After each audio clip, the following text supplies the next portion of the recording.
আমি বলবো যে ওনারা আসলে জামাতকে আরো শক্তিশালী অবস্থানে নিয়ে গিয়েছেন এই নিষিদ্ধ নির্মূল করতে গিয়ে। কারণ এইটা একটা রাজনীতির ভুল পথ।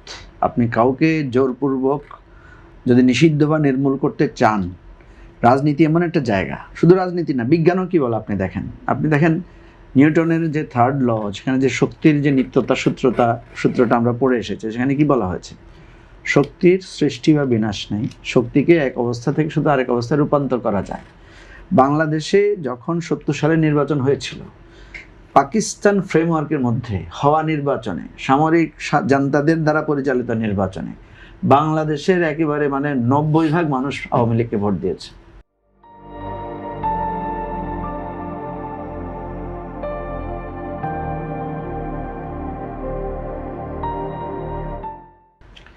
সেই আওয়ামী লীগ ৩ বছরের মধ্যে অজনপ্রিয় হয়ে গেছে না? সেই আওয়ামী লীগের ৭৫ সালে পতনের পরে আমরা বোঝানোর জন্য বলি যে ইন্নালিল্লাহ পড়ার লোক পাওয়া যায় না। এটা একটা কথার কথা আর কি। এটা দিয়ে বোঝানো হয় যে আওয়ামী লীগ এতটুকু অজনপ্রিয় হয়ে গেছে বা এতটুকু রুটলেস হয়ে গেছে তারা। এখন কথা হচ্ছে যে আওয়ামী লীগ কি নিঃশেষ হয়ে যাবে? দেখেন, উনি তো মনে হয়, উনি যে ভদ্রলোকের নাম বলেছেন ওনার নাম সম্ভবত ডক্টর ইলিয়াস, ফরিদপুরের, তাই উনি জাহাঙ্গীরনগর বিশ্ববিদ্যালয়ের শিক্ষক ছিলেন, আমি ভদ্রলোককে চিনি। উনি খুব সরলভাবে বলেছেন যে আওয়ামী লীগের লোকেরা ভোট দিয়েছে, সত্য কথা। আপনি দেখেন মির্জা ফখরুল কি বলছেন ওনার নির্বাচনী জনসভায়, মনে থাকার কথা, ওটা নিয়ে যথেষ্ট সমালোচনা হয়েছিল। মির্জা ফখরুল বলেছেন যে আপনারা যারা নৌকার লোক, আপনাদের চিন্তা কোনো কারণ নেই, এখন আপনার জন্য ধানের শীষ আছে।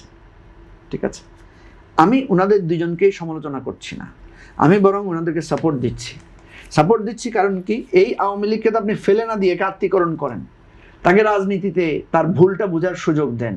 তাকে বুঝতে হবে যে সে যে হত্যাকাণ্ড করেছে। দেখেন, জামাতের লোকেরা এখন মুক্তিযুদ্ধকে স্মরণ করছে না, জামাতের লোকেরা গিয়ে এখন স্মৃতিসৌধে ফুল দিচ্ছে না, না জায়েজ যে জিনিসটাকে সারা জীবন বলে এসেছে, এখন তো তারা সেটা জায়েজ হিসেবে না, বলছে এটা রাষ্ট্রীয় কর্তব্য হিসেবে আমরা দিচ্ছি। আমি এটাকে পজিটিভলি দেখতে চাই যে যেই লোকটা আপনার স্বাধীনতাকে অস্বীকার করেছে, স্বাধীনতা যুদ্ধের বিরোধিতা করেছে, যে লোকটা মুক্তিযোদ্ধাদেরকে যারা বলেছে যে খারাপ লোক, তারা এখন মুক্তিযোদ্ধাদেরকে সম্মান দিচ্ছে, তাহলে এটা তো আমাদের জন্য রাজনীতির জন্য ইতিবাচক জায়গা।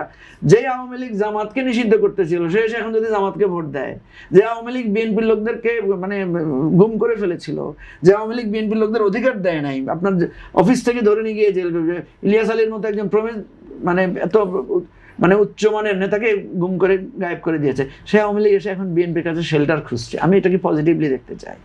কথা হচ্ছে ভাই, রাজনীতি এমন একটা জায়গা, এটা আপনি দেখবেন আমাদের দেশে এটা আছে যে ছেলে একদল করে, বাবা আরেক দল করে, হাজব্যান্ড একদল করে, স্ত্রী আরেক দল করে। ঠিক আছে, এটাই রাজনীতির জায়গা। এখানে আপনি আমার খাওয়া পড়া জীবন ধারণের এখতিয়ার হতে পারেন, কিন্তু আমি কাকে সাপোর্ট করবো আমার মতের এখতিয়ার আপনার পর নাই, আমার স্বাধীনতা আছে।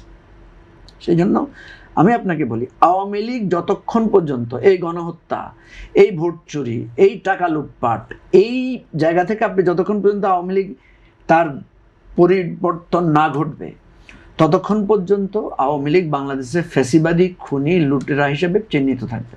এখন এটা থেকে আপনি ধরেন আমরা এখন 3টা দলের এখানে নেতারা আছে, আমরা বা আপনিও সব আমরা সিদ্ধান্ত নিলাম যে আচ্ছা ঠিক আছে, আওয়ামী লীগ ভুল করেছে, আমরা আওয়ামী লীগকে মাফ করে দেবো। তো আওয়ামী লীগ ভুল স্বীকার করতে হবে তো। আপনি নিজেই বললেন, সে মিছিল করতেছে কি, পুলিশকে বলতেছে তোরে খাইয়ে ফেলামো। তো পুলিশকে যদি আপনি খাইয়ে ফেলামো বলেন, পুলিশকে আপনাকে রাখবে? পুলিশ আপনার ওই জন্য যেটা বলছেন 30 জনের জায়গায় 300 জন তো ধরে নিয়ে আসবে। ধন্যবাদ। আপনাকে তো যেটা করতে হবে, আপনাকে তো নমনীয় হইতে হবে। আপনি যদি মনে করেন যে আপনার রাজনীতি ভুল ছিল, আর আপনি যদি মনে করেন আপনার রাজনীতি ভুলটাই সঠিক ছিল, দেখেন জামাত কিন্তু বহুদিন 71 নিয়ে বহু গোয়ারতুমি করেছে না, এখন এসে তারা নমনীয়তা দেখাচ্ছে। তারা কিন্তু নমনীয়তা দেখাচ্ছে, কিন্তু 71 ইস্যুতে তাদের একেবারেই রাষ্ট্রের কাছে বা জাতির কাছে যে ক্ষমা চাওয়া, সেই জায়গাটি কিন্তু আনুষ্ঠানিকভাবে জামাত সেটা যদি চেয়ে ফেলতো তারা, তাহলে তো অনেক ভালো হতো। এখন চাচ্ছে না নাকি, ওইটার কারণে ওই যে উনি যেটা বলছেন জামাত কখনো অ্যাকসেপ্টেবল হবে না। ঠিক আছে, আমি যতটুকু বলছি, এই যে যতটুকু নমনীয়তা দেখেছে, অতটুকুর ফল সে পেয়েছে। সে যদি পূর্ণাঙ্গটা দেখাইতে পারতো, সেটার ফল আরো বেশি পারতো।